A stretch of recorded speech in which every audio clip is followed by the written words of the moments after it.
Este país paga a sus ciudadanos por no trabajar. Imagina despertar cada mañana sin la presión de un despertador, sin la ansiedad de llegar tarde al trabajo y sin el miedo constante a no poder pagar las cuentas. No porque seas rico, no porque hayas ganado la lotería, sino porque tu país decidió algo impensable para el resto del mundo, darte dinero simplemente por existir. Parece una fantasía, pero ocurrió de verdad.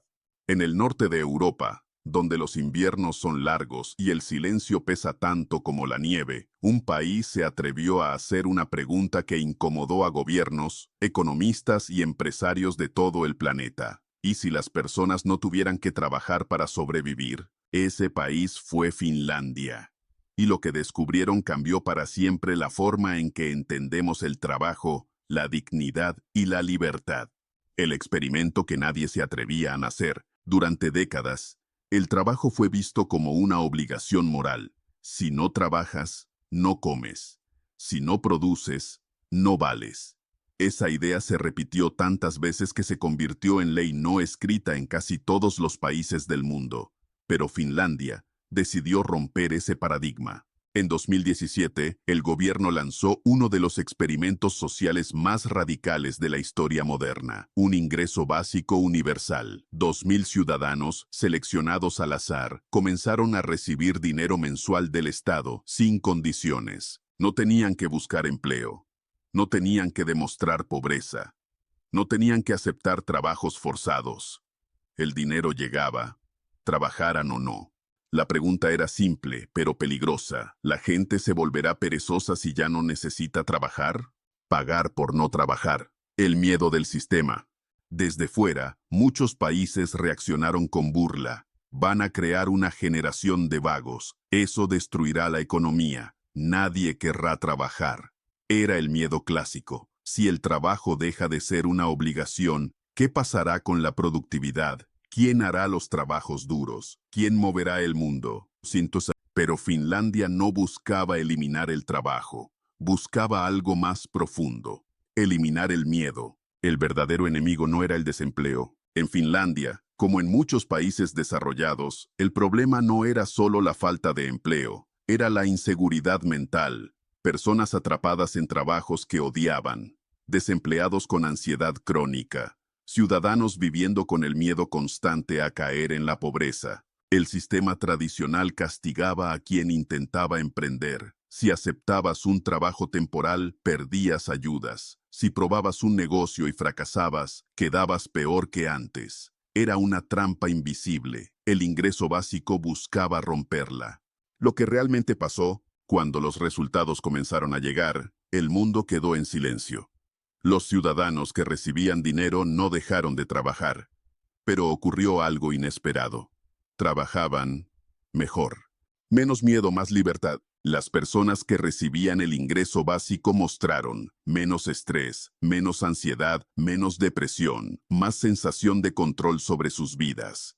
Por primera vez, podían decir no a trabajos abusivos. Podían buscar algo alineado con sus habilidades. Podían estudiar, capacitarse, emprender. El dinero no los volvió perezosos, los volvió libres. El cambio psicológico fue brutal. Uno de los participantes dijo algo que quedó grabado en los informes oficiales. No me levantaba pensando cómo sobrevivir. Me levantaba pensando qué quería hacer con mi vida.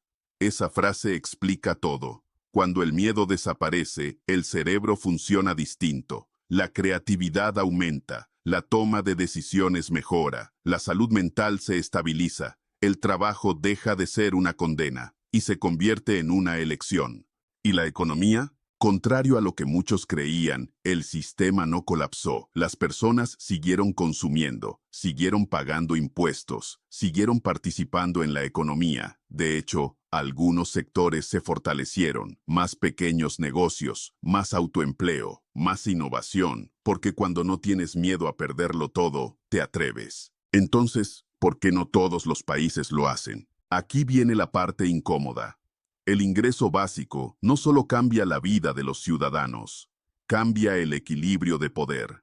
Un trabajador sin miedo no acepta abusos, No se conforma con salarios miserables, no se deja explotar y eso no le gusta a todos. El sistema actual se sostiene en gran parte por la necesidad, por el miedo a quedarse sin nada. Eliminar ese miedo es revolucionario. No es caridad, es dignidad. Finlandia dejó algo claro. Esto no era un regalo, no era asistencia social, no era limosna, era un derecho básico. La idea era simple. Si el sistema económico produce riqueza suficiente, ¿por qué no garantizar un piso mínimo de seguridad para todos? No para vivir en lujo, sino para vivir sin terror. El mensaje oculto del experimento, aunque el programa no se implementó de forma permanente, dejó una huella profunda. Demostró que las personas no son perezosas por naturaleza. El miedo no es un buen motivador. La seguridad genera productividad y, sobre todo, dejó una pregunta flotando en el aire. ¿Cuántos sueños se apagan cada día solo porque la gente tiene que sobrevivir? Un futuro que ya comenzó. Mientras lees esto, otros países observan en silencio. Alaska ya reparte dinero anual a sus ciudadanos. Algunas ciudades prueban ingresos garantizados. El debate ya no es si es posible, sino cuándo será inevitable. La automatización avanza, la inteligencia artificial reemplaza empleos. El trabajo tradicional se transforma y cada vez más personas se preguntan, ¿seguiremos atando la dignidad humana a un empleo? ¿O nos atreveremos a imaginar algo distinto? El país que se atrevió a preguntar, Finlandia no resolvió todos los problemas del mundo, pero hizo algo aún más poderoso. Se atrevió a cuestionar una verdad que parecía intocable. Y cuando una sociedad se atreve a hacer eso, nada vuelve a ser igual. Porque una vez que sabes que otro sistema es posible, ya no puedes fingir que no lo viste.